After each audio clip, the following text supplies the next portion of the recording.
Okay, so here's my reflection on the common good assignment that we have. So basically, what I'm thinking, right? Uh, the two main common good themes that I'm seeing throughout the biblical texts and stuff like the Rule of Saint Benedict is two main ones I would say are the common good, in terms of the common good, sorry, love and collectivism. Now, let me first start with the concept of love. Now, as we see in the Bible, I like to draw back to like the concept of Song of Songs, right? Um, it's not what I'm talking about isn't necessarily a sexual good per se, like a what we consider like a sexual love, but more of a deep understanding, a concept of basking in something that's kind of greater than ourselves and kind of giving ourselves to that idea, right?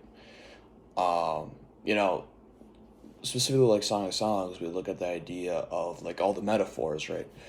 Um, maybe this person is Israel, this person is God, and it's their connection, stuff like that. It's the honing of one's idealism to kind of the bigger community, right?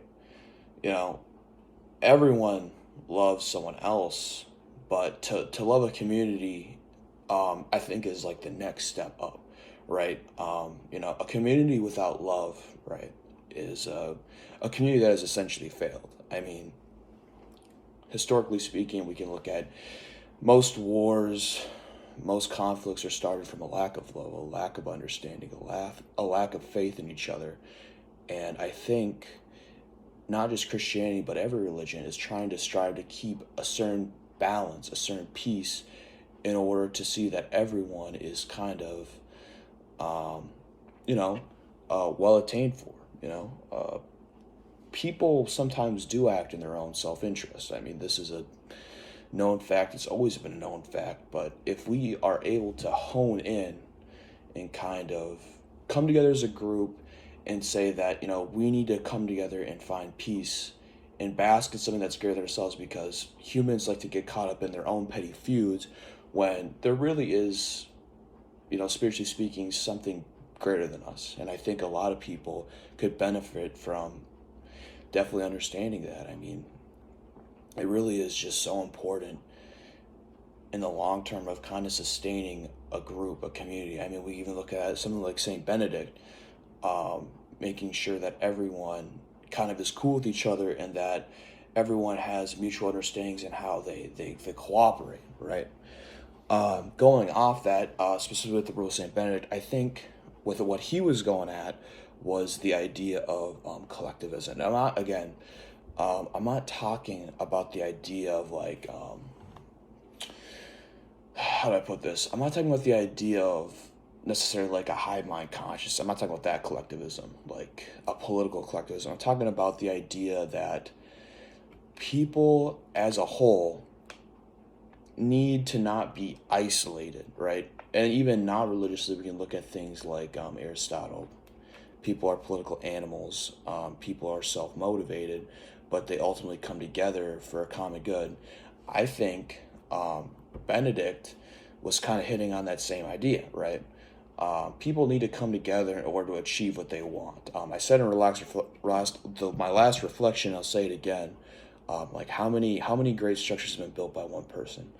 In order for a community to come together, we need love, like I stated. But when it combines, when everyone is kind of collectivized to a single goal, a single purpose, that is when humanity ultimately finds its hitting points, where it really strives per se. I mean, we can look at the specifics of Saint Benedict. Also with the structurings, just what kind of goes with the beans. I mean, you can't. We say let's have a collective structure, but there's so many issues kind of associated with that. When people are isolated, they don't have to worry about themselves. As soon as you group people together,